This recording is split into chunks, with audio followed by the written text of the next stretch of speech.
Boom! Alright guys, magandang araw sa inyo. Muling nagbabalik, Boy Sarsa, no? Boy Sardinas, nga pala. So ngayon mga babayan, no? Napakaganda po ng pag-uusapan natin, kaya stay put ka lang dyan, huwag kang aalis. Bang bang! Nako mga babayan, itong ating pag-uusapan, itong ating vlog, ay nako, talagang napakaganda. Sapagkat ay si Bongbong Marcos ay nagpunta po sa Cebu, no? Nagpunta po ng Cebu, no? Merong kumakalat na may nangihinging voluntary na doktor nanghihingi ng food pack, hindi binigyan. My goodness! Pangalawa pag-uusapan natin mga babayan, si Ping Lacson. Nako! Bading! My goodness! Okay, sa pangatlo, nako, si Kiko Barsaga mga babayan, ayon sa kanyang intelligence, ay balak siyang ipagurgur. My goodness! So ito pang sa pag-uusapan natin mga babayan. Sino ba tong mataba nito na pangit na babae? Si ano ba to? Si Dilima. Grabe ka naman boy, kung makapangit ka, no? Si Dilima, nagsalita na, binanatan na naman si Vice President Sara Duterte. My goodness! Saka siyempre, yung panghuli natin pag-uusapan mga babayan, itong isang DDS na talagang kumakalaban sa mga demonyong kawatan. No, napakadaling hulihin, napakadaling bigyan ng warrant, pero sabi niya, kahit ikulong nyo ako, kahit nasa kulungan ako, hindi ko kayo titigilan. Mamaya, hintayin nyo yung video na yan. Kaya kung gusto nyo mapanood ang ating mga pag-uusapan, stay put ka lang dyan. At syempre, pakilike mo muna itong ating video, mga kumare ko, mga kumpare ko, mga nanonood dyan. O yan, shoutout po sa inyo. Huwag natin patagalin to mga babayan. Dire-diretso tayo yung agad. Okay, so ngayon mga babayan, dito sa ating video, itong papanood ko sa inyong video ay isang patunay na ang ating Pangulo ay bangag. Yung mga kasama niya, bangang din ng mga putang ina. No? Biruin mo, nagdala ka dyan ng food pack. Diyan sa kung saan ay mga nalindol. Pag dumating na kayo dyan, wag mo nang hintayin na darating pa yung presidente. Mga bobo ka pala kayo eh. Nagugutom na yung mga tao. Pag dumating na dyan, yung food pack na ibibigay nyo sa mga nalindol, bigyan nyo na. Wag nyo nang hintayin. Ay, darating pa po si presidente. Baka magalit eh. Putang inang yan. Ano yan? For the show? Sabi nga ni Master Judea, for the show. O, for the show lang ba yan? O, ito, panoorin nyo mga babayan. Panoorin nyo ha. Ito, atinan nyo. Panoorin nyo si Master Judea. Ito yun, no? The Congress, the House and the Senate, para makapagbigay sila ng emergency funds. Mga Cebuano, nagalit kay Bongbong Marcos dahil nagpunta ng Cebu, ang dala ay pangako, at yung mga pinamigay, abay, for the show lang daw, hihingi ng kahit isang food pack lang kasi yung isang doktor na kasama niya, hinihimatay na dahil hindi pa nag-aalmusal. At sabi ng staff ng DSWD, ulitin ko mamaya pa po namin ito ipamimigay pagdating ng presidente. And after 1 hour, dumating ang presidente, namigay daw ng food pack. At pag alis din ng presidente, in-stop na ulit ang pamimigay ng food pack. O, ano? Ano sa tingin nyo? For the show, di ba? Paktay na. Pati ba naman mga babayan, yung hihingin daw na tulong para doon sa mga kababayan natin, hihingi pa daw ni Bongbong Marcos sa Kongreso. Wala nang pera, manong. Awanan ti kwarta. Awanan. Ay, di bahala na ang mga kababayan natin na mga nalindol, no? Yung mga namatayan. Nagpunta nga doon si BBM, parang wala lang, parang dumaan lang na barangay Tanod, no? Parang dumaan lang na barangay Tanod. Okay, panoorin nyo. Di ba si BBM nagpunta doon sa Cebu. Parang parang dumaan lang na normal na tao. Pero si Vice President, no? Si Vice President, di ba? Nagpunta na sa Cebu. Ito. Hindi pinapakita ng media to. Ito, panoorin nyo, no? Kami na lang mga DDS magpapakita ng mga tulong na dumadagsa sa Cebu. Ito, panoorin nyo ulit. Ito.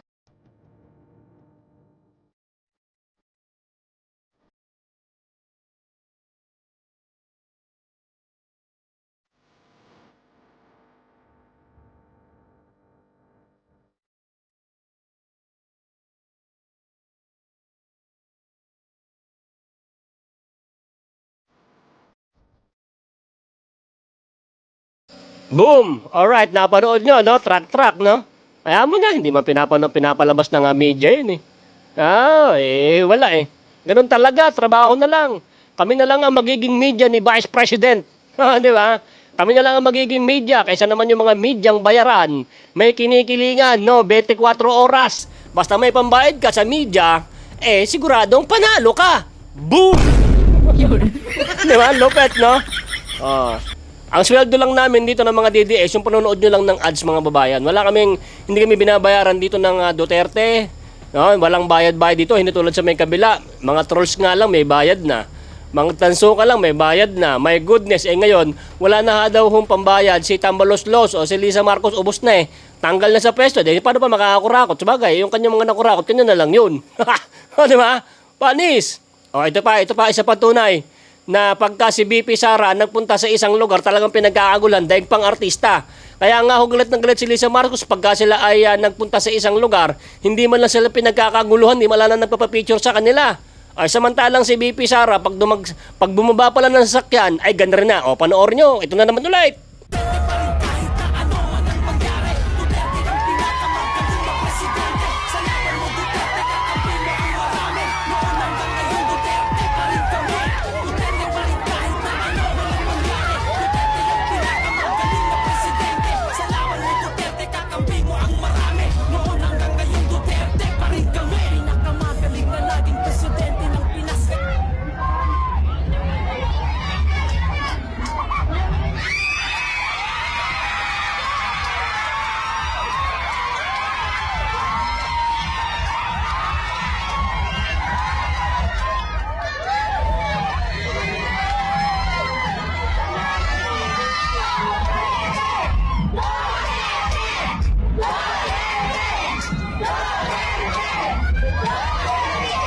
Yon! Napanood nyo mga babayan, di ba? Diyan galit na galit si Claire, Auntie Claire. Galit na galit. Kaya nga hindi sumasama si Auntie Claire sa isang lugar kung saan nagpupunta sa BBM. Kasi nakakahiya para lang sa dumadaan na na hangin. Oo. Diyan sila galit na galit. Iritang-irita sila sa ganda ng BP, Sara. Wala naman kasi kahit sa kuyukot ni kuyukot ni BP Sara, walang sinabi tong si Auntie Claire eh. Di ba? Kaya nga sila Lisa Marcos, kaya nga iritang-irita sila diyan kay BP Sara mga babayan. Kahit isang titing ay wala silang sinabi kay BP Sara. Saka talagang kitang-kita naman talaga na mas kitang-kita naman na si BP Sara ang mas gusto talaga ng mga taong bayan. Nagsisisi nga yung mga sinisisi nga siya ng mga taong bayan, bakit daw siya bumaba bilang pangalawang pangulo? Dapat siya ang pangulo. Wala ho, nabudol eh. Nabudol nga ho tayo eh. Nabudol tayo ni Marcos. Kaya wag na kayong gano'n dyan. Ngayon talaga ang life. Di ba mga kasardinas? Mga kasos? Mga kasarsa? Di ba? Ito pa yung isa. May kumakalat daw umano sa chismis na si Ping Lacson daw, Pinky Lacson, ay bakla. My goodness! Boom! Bakit naman kasi naman sumbungera? Lumba sa Twitter. May sumbungera to si Pink Lacson, no? Parang naamoy ng mga kalaki eh. Ay, naku, bakla. Eto, patunay ha. Kami katanong lang naman ha. Pink Lacson, natanong lang kami, bakla ka ba? Kung hindi ka bakla, magsalita ka, magsumbong ka ulit sa Twitter. Ito, panoorin nyo mga babayan, panoorin nyo to. At may nagtatanong ho dito huwag kang magagalit, Senator Lacson, kung bakla ka daw ho ba? Kasi may mga usap-usapan ho na medyo may pagkasyokla kayo, sir. Pero hindi ko alam kung ito ay totoo. Kasi mahilig nga raw kayo sa mga chismis at medyo may pagkadaldal daw buwanga ninyo katulad ng mga syokla. At isa pa po sa issue na ibinabato sa inyo, bakit daw ho hindi kayo makapagbanggit ng mga pangalan ng tao na tinutukoy nyo? May aso, may pusa at yung mga corrupt sa flood control projects, di isa pangalan wala daw ho kayo binanggit. Oh shit! Oh shit! Abay nag-ugat po ang World War ni Lacson at ni Barsaga noong panayang criticize ni Barsaga sa ginagawa ni Lacson bilang chairman of ng Blue Ribbon Committee na halata naman na may pinagtatakpan. At ngayon po, hindi na po nakapagpigil si Pinky. Kaya ayan, nagparinig po siya sa Twitter. Aray ko, Twitter. Okay? Alam niyo ba kung ano mga nasa Twitter? Yan yung mga sosyal-sosyalan, yung mga konyo-konyohan, yung mga akla, nandyan yan sa Twitter, at yung mga malalamya, sa bagay. At eto, tuluyan na pong naubos ang pasensya ni Pinky at nagsumbong na nga sa social media.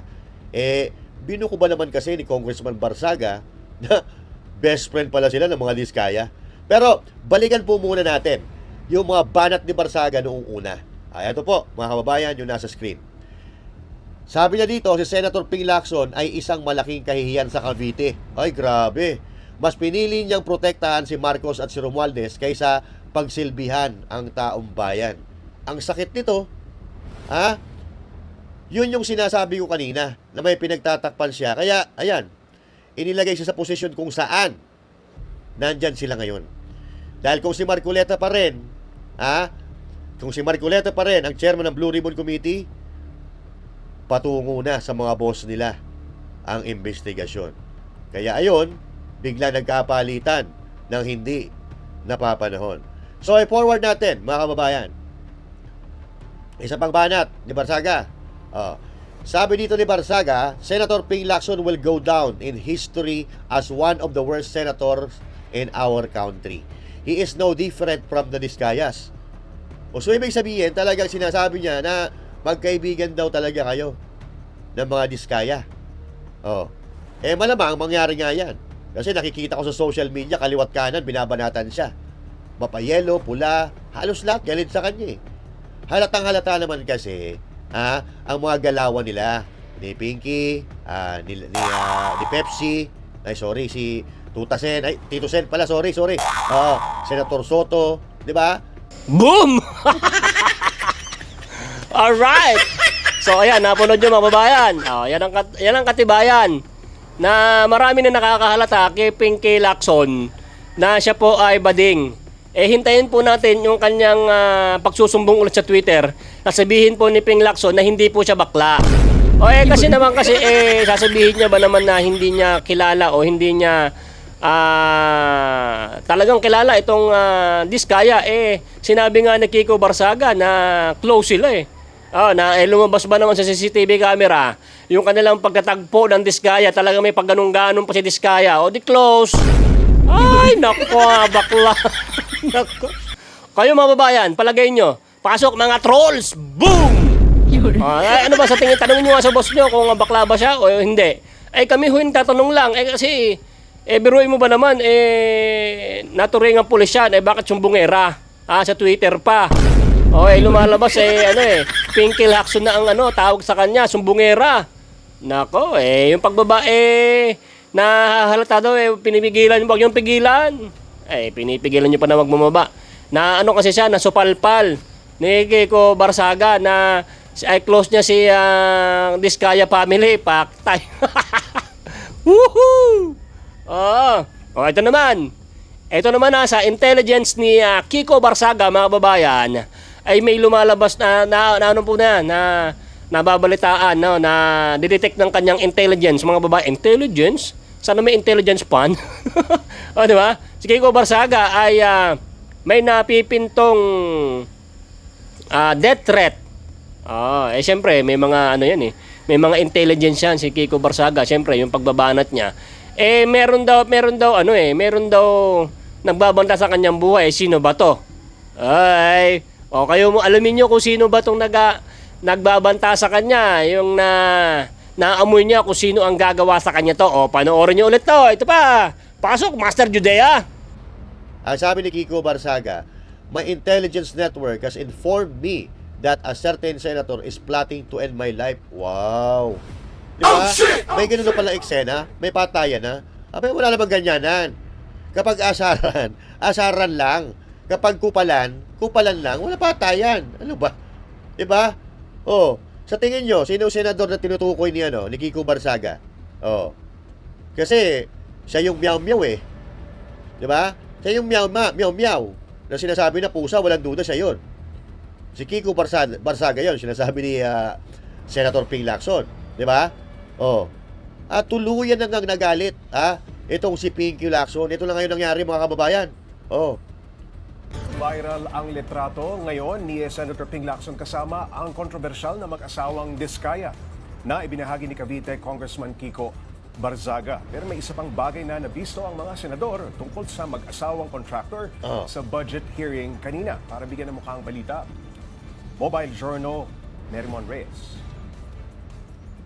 Magpaliwanag ka. Yan ang Nako. caption ng litratong ito na ipinost ni Congressman Kiko Barzaga at umaani ngayon ng samot-saring komento sa social media. Kita dyan si Senate Blue Ribbon Committee Chair Panfilo Lacson at ang kontrobersyal na mag-asawang sina Curly at Sara Diskaya. Si Sara, naka-finger heart pa nga. At Yo. ito na nga ang paliwanag ni Senator King. Kuha raw ang picture na yan noong patapos na ang 90-day campaign period para sa 2025 midterm election. Dinala raw ng campaign supporter mula Davao na si Fred Villaroman ang pamilyang Diskaya sa kanyang opisina para raw imbitahan si Lacson na dumalo sa isang campaign rally kasama ang Pinoy Ako Party List na ang kandidato ay kanilang anak. Pero tumanggi raw ang senador bilang respeto kay Senate President Tito Soto na tsuhin ni Vico kalaban naman noon ni Sara sa pagka-mayor sa Pasig.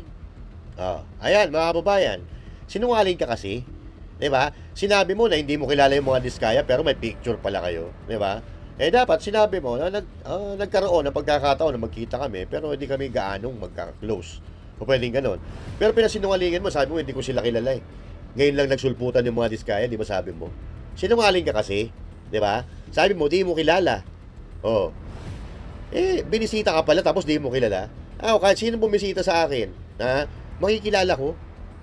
May social media na sir, wala ka na may tatago, di ba? Oh. Kapag naramdaman ng tao na nagsisinungaling ka, ay sigurado magkakaproblema ka. At ayun na nga, nabuking ka ni Kiko Barzaga. Kaya kagalit na galit kay Kiko Barzaga. Oh. Di sinungaling ka nga, di ba? Oh.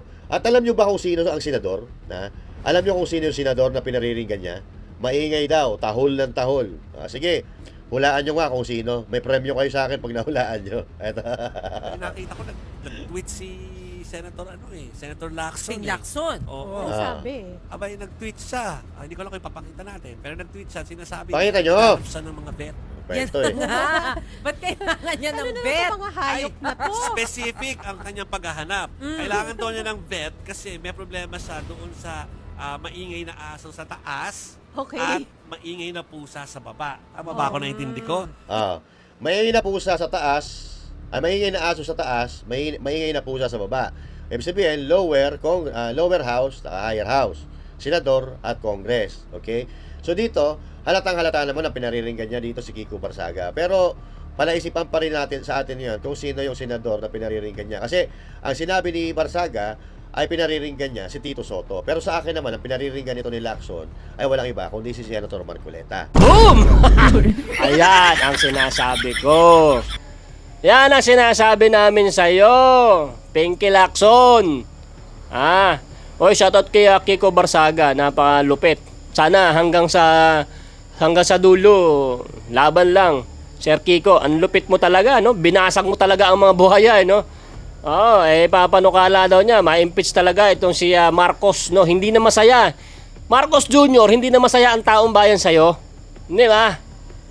Kitang-kita mo na pagpunta mo ng Cebu eh. Ayaw talaga sa'yo ng tao eh.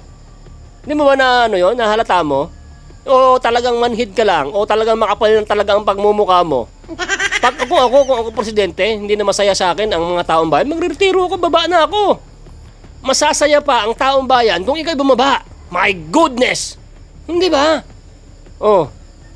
Ayan anuhin nyo mga babayan Ito, sino kaya ang balak gumurgor kay Kiko Barzaga? Kayo na, i-comment nyo dyan.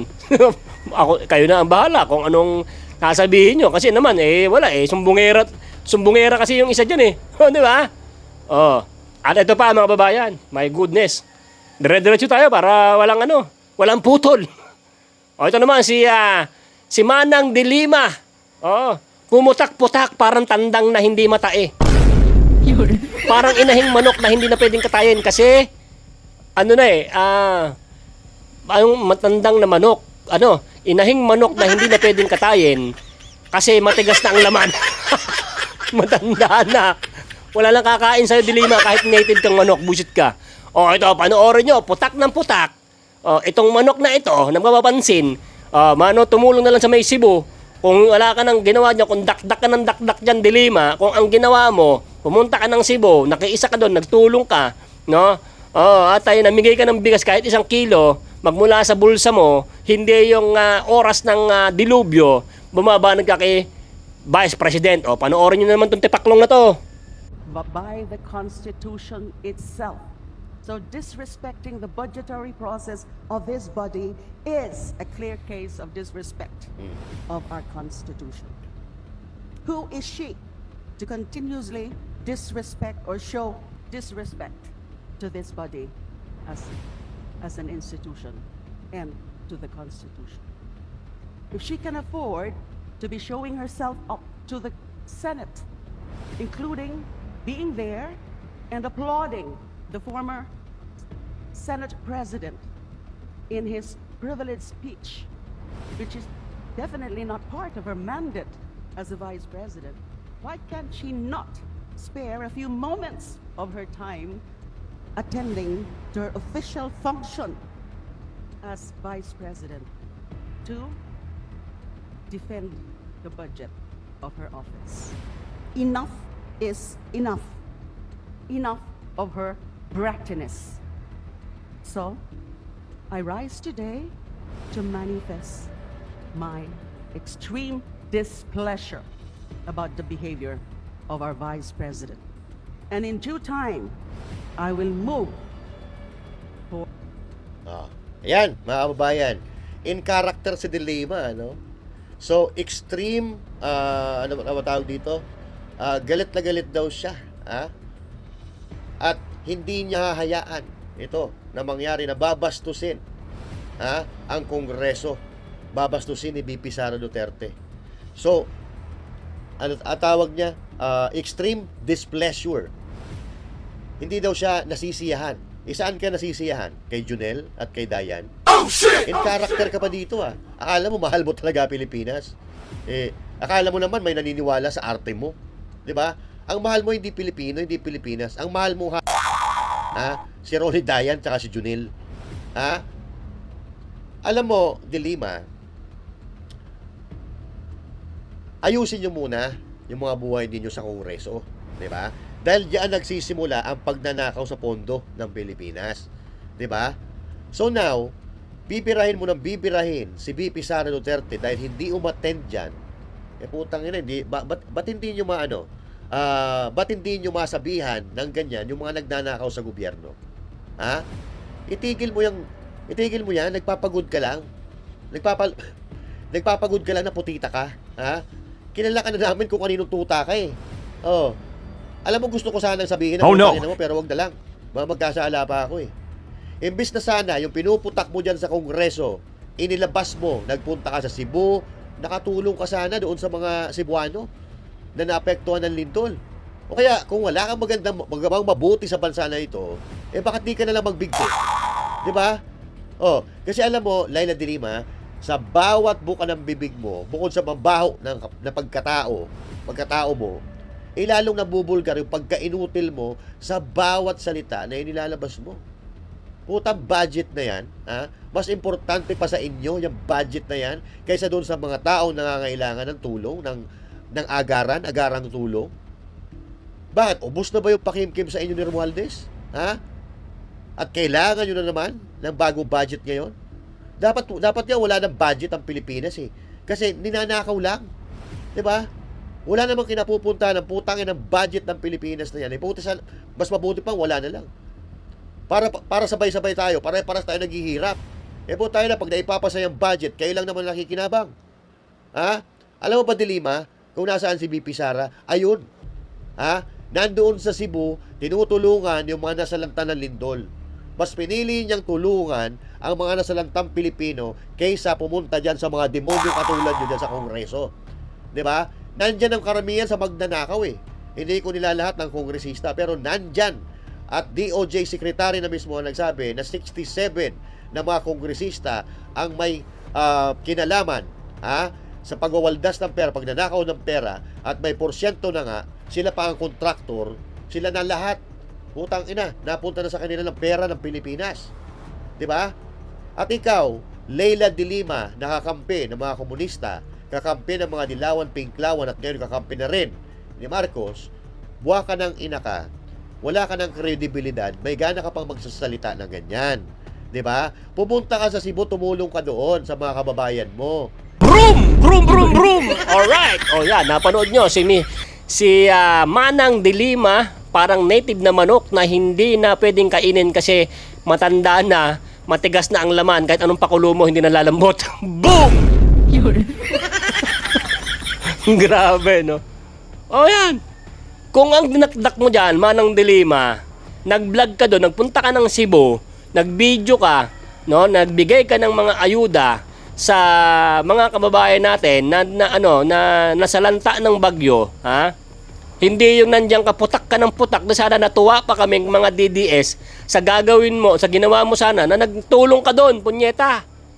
Samantalang si BP Sara, sa daming tulong, sabi pa ng mga trolls dyan, tama lang na nagnakaw naman yan si BP Sara at itulong naman niya. Ibalik sa taong bayan, punyeta kayo mga trolls, kayo tangina nyo. Putak-ina nyo mga trolls. Kahit saan kami magpunta na doon, ano yung mga trolls. Samantalang yung mga tanso vlogger, hindi man namin pinapasok yan, mga punyeta kayo. Kayo lang talaga, mga trolls kayo, mga bayaran. Meron pa ba kayo hanggang ilang buwan pa ba kayong bayad? Di ba? Samantalang si BP Sara nandun. Di ba? Sabi, yung mga nanakaw na ni BP Sara, binabalik, tama lang daw. Wow! Hindi tanongin yung boss yung bangag. Sila Martin Romualdez at si Saldico, ba't hindi nyo patawag? Ba't hindi nyo pinapatawag? Trilyon yun, boy! Yan, napanood nyo, kayo na mag-husga dyan. Lamutakan nyo na si Dilima. Napakalupit, di ba? Eto pa, mga babayan, dire-diretso. Isang DDS vlogger na malupit, no? Na talaga naman nakikipaggera kahit saan magpunta ang mga kababayan natin na sumusuporta kay BP Sara at galit na galit sa mga demonyong kamatan na umuubos at nagnanakaw ng kaban ng bayan. At talaga naman ay kahit daw siya ay makulong, kahit nasa kulungan na siya, titirahin niya ang mga demonyong kawatan. At ang sabi niya rito mga babayan, bakit tayo mga mahihirap pag tayo ay bumanat, no? Hindi naman tayo nagnakaw. Tinira lang natin yung mga kawatan. Andali natin mahuli, di ba? Andaling masupina, andaling mawarant. Pero ang mga nagnakaw ng trilyon, bilyon ng mga demonyong kawatan, kahit meron ng ebidensya, hindi man lang maipatawag, hindi man lang maipakulong ng mga demonyo. 'Di ba? 'Yun ang pinakamasakit sa Pilipinas, 'di ba? Yung mga mahirap na kumakalaban sa gobyerno, napakabilis ipakulong. Samantala mga demonyo, mga kawatan na nagnakaw ng kaban ng bayan, sasabihin pa ni Marcos, kailangan ta ng matinding ebidensya para makulong yung pinsan ko, punyeta. Ando na nga, kita na nga, walang naita yung flood control, hindi pa ba ebidensya yon? Hahanap ka pa ng ebidensya, nang tatagal pa yung ebidensya na yan para ang kapinsan mo at si Saldico at yung iba pang mga demonyo ay hindi na makulong. Yun lang yun. Sabihin mo pang walang ebidensya, my goodness, kulang ebidensya. Naku po, Diyos ko. Ito, panoorin nyo mga babae, ito yung ating kababayan na DDS. Hindi ka nakulong. Hindi ka nakulong. Pero wag mo tayo magsaya kasi papatawag pa ako ulit. Di ba ka na magsalita? Ganun pala. Kasi laban sa'yo. Mas mabilis padalhan ng subpina at tuwaran ang kagaya nating mga ordinaryong Pilipino kaysa dun sa mga putang inang magnanakaw gaya nila Martin Romualdez, nila Zaldico, Martin Romualdez, BBM. Kung inaakala mo na mapapatahimik mo ako dahil sa warrant of arrest o subpina, nagkakamali ka dyan. Hanggat buhay ako, kahit nasa loob ako ng kulungan, bibirahin ko pa rin kayo mga politiko, kayong mga magnanakaw kayo. Tandaan nyo yan. Yan si Rimulya, hindi yan pwedeng maging ombudsman. Kasi bayaran yan at tuta si Boying Rimulya. Hindi pwedeng maging ombudsman ng isang politiko o isang bayaran gaya ni Boying Rimulya. Tapos papaupuin mo sa ombudsman sino? Si Rimulya? Para ano? Para wala nang humadlang sa lahat ng plano nilang pagnanakaw sa kaban ng bayan. Mapapadali ang pag-impeach kay Sara. Mapapadali ang lahat ng pagnanakaw nila. Yan ang plano nila kung bakit gusto niya magpa-appoint yan sa ombudsman. Yang si Rimulya. Magnanakaw yung tuta na yan eh. Ayun, kung ikinakala nyo na mapapatahimik nyo ko dahil sa mga subpina na yan, dahil sa mga warrant na yan, nagkakamali kayo. Eto, nandito pa ako, hindi ako nakulong. Yung mga loyalista, mga basir dyan, sinasabi niyong himas Rias, hindi ako maghihimas ng Rias. Okay? Himas cellphone. Hindi ako maghihimas ng Rias na yan. Ba't ako makukulong? Hindi naman ako magnanakaw. Diba? Ang bilis nilang na tres kung nasaan si Alice Guo noong hinahanap nila. Di ba? Ang bilis nilang mahanap si Kibuloy. Ang bilis nilang ninakaw si PRRD. Pero bakit ang hirap ipakulong at ipatawag si Zaldico, Martin Romualdez at ang mga iba pang politikong magnanakaw? Yan. Di ba? Tapos ako ipapasumpinan nyo, magnanakaw ba ako? Pero kahit kaya nagpapasalamat pa rin ako sa DIDG kasi kahit paano sila ay CIDG ba? Yes. Kahit paano nagpapasalamat pa rin ako sa kanila. Isang karangalan sa akin na ipatawag ako, isang karangalan sa akin na makulong ako dahil sa pagsasabi ko ng katotohanan. Hindi nakakahiya sa isang tao na makukulong o mamamatay dahil sa pakikipaglaban niya para sa kanyang bayan at sa kanyang karapatan. Pero nakakahiya na tumakbo kang politiko, wala kang serbisyo kung hindi pagnanakaw lang ang ginawa mo. Yan ang nakakahiya. Mabuhay ang Pilipino! Mabuhay! O yan mga babae, napanood nyo. O di ba?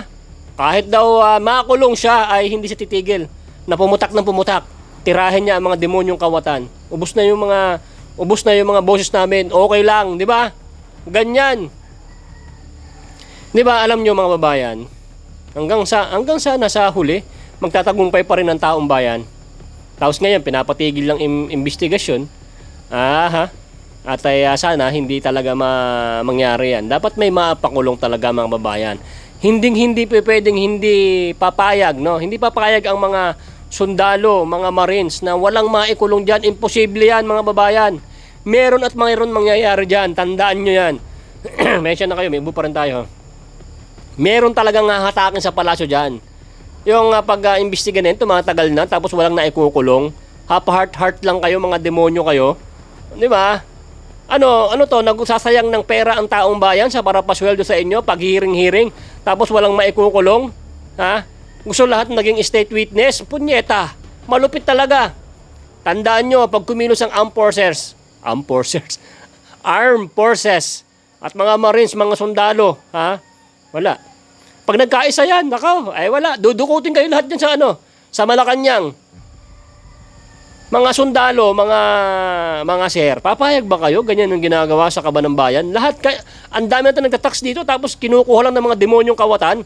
Dapat matanggal na ang mga senador eh. Wala na maging senador. Dapat magkaroon na lang ng may tigpamahalang ganito. Hindi, ang daming pinapasweldo, punyeta. Dapat wala nang ganyan eh. Nagiging daan pa yan para magkurakot, maubos ang Kabanang Bayan. Nakakatamad ng magtrabaho. Hindi ba? Diyos ko. Tapos yung mga tanso vlogger, sabihin na gano'n. Pag mula pa nung kay Digong, may ganyan na, meron ng hindi kayo maglabas ng ebidensya. Puro kayo satsat. Hindi nga tinuro ng disgaya na si President na Duterte, kasama sa ganyan. Demonyo talaga itong mga hayop na mga tanso vlogger na to. Hindi pa kayo magsipan matay, no? Ay nako, Diyos ko. So mga babayan, sana nagustuhan nyo itong ating vlog. Medyo pensya na kayo, nauubusan tayo kasi ng boses. Alam nyo naman kasi pag nagsalita si Boss Sardinas, dire-diretso. Para tayong rapper. Kaya kung hindi ka pa like mo na yan. At kung hindi ka pa subscribe ka na, buting-tingin mo na yan dyan. Para lagi kayong update sa ating mga video. Sana lagi kayong susuporta sa ating mga video. At hanggang sa dulo, hanggang sa makamit natin yung tagumpay natin. Tagumpay ng mga DDS vloggers. Ni Tatay Digong, tagumpay ng bayan. Kasi kami sa inyo ay susuporta kung ano man ang adhikain ng bawat Pilipino na maubos ang kawatan. Yun ang i-report namin sa inyo. Banatan ng mga demonyong kawatan, patalsikin ng mga demonyong kawatan, sunugin ng mga demonyong kawatan, no? Ilibing ng buhay. So yan mga kumare, shoutout sa inyo ha. Shoutout sa inyo mga kumare ko dyan. Maraming salamat sa nanonood hanggang sa huli. O yan, shoutout mga kumare ko mapupulaan ng mga lips. Kikis ko na kaya. Ang gaganda ng mga kumare ko na laging nakasupport at laging naka-like at laging naka-comment ito sa ating mga video. Sana nagustuhan nyo po itong ating vlog. See you in my next vlog. Panoorin nyo ang huli ng aking video. Team song ni Tatay Digong. At yung sinasabi ni Abante na dapat daw imbestigahan na ang flood control sa Davao. Ito, sampal sa'yo to. Mr. Abante, sampalin kita eh. O, panoorin mo to, Mr. Abante. Good luck!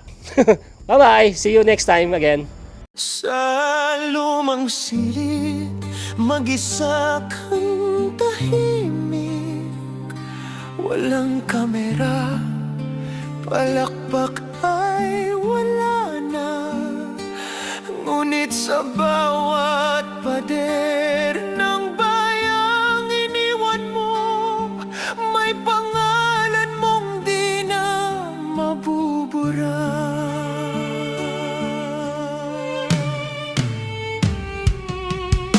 Minsan kang naging balikat ng mahihina, kalaban ng takot, kakampi ng masa. Di mo man laging nasabi ang tama, pinili mong ipaglaban ang madla. Hindi ka sakdal gaya naming lahat, pero tumindi ka nang walang pag-atras. At ngayong pagod ka na, tatay, kami naman ang sasalo ng bawat bigat.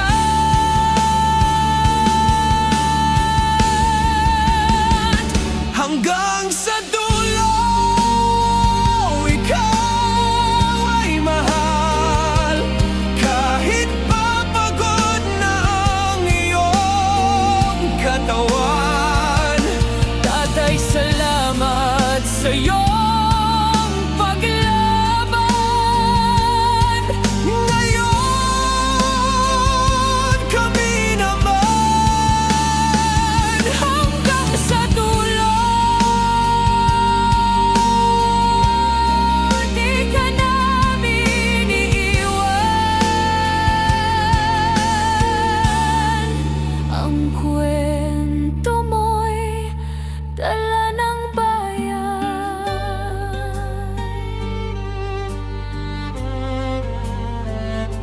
tahimik ka na sa mga batikos. Wala nang tugon, wala nang galit, pero sa mata ng mga maralita, naroon pa rin ang tapat mong alaala. Marami mang di nakaintindi, marami pa rin ang di nakakalimot. At ngayong wala ka ng kapangyarihan, tatay, Ang magtatanggol sa'yo ay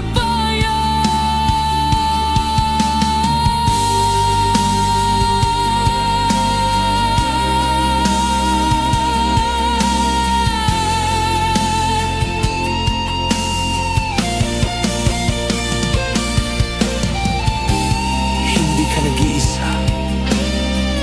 Kahit ngayon.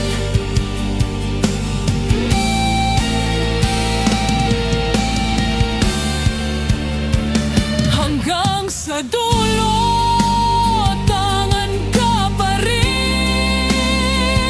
Sa puso ng batang minsan mong pinagkain. Hanggang sa dulo, di ka nag-iisa. Ang dasal ng bayan ay sa'yo pa rin. Katay, kami naman ang lalaban sa ngalan mo, sa alaala mo. Hanggang sa dulo.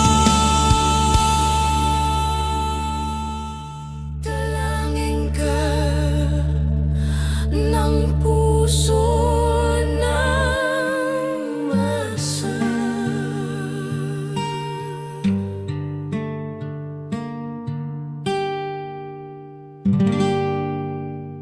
At yun na nga mga kababayan, ano na ang masasabi mo? Kung mayroon kayong hinaing at komento patungkol sa balitang ito, please comment down below. Pag-uusapan natin yan sa comment section. At kung nagustuhan nyo ang video, ay huwag kalimutang mag-like at i-share na din. para mas marami pang makaalam at umabot ito sa marami sa ating mga kababayan. Maraming salamat po. Mabuti pa ang sardinas, may label. Eh tayo, wala. Oo nga pala. Nay, ito na yung bayad ko sa isa, ano? O, kunin mo yung isa. Isa muna, iyan, no? Tapos, isa pa, di ba? 4 dapat na sardinas, eh. Yan. 3 na. Pang-4 na sardinas. Okay na.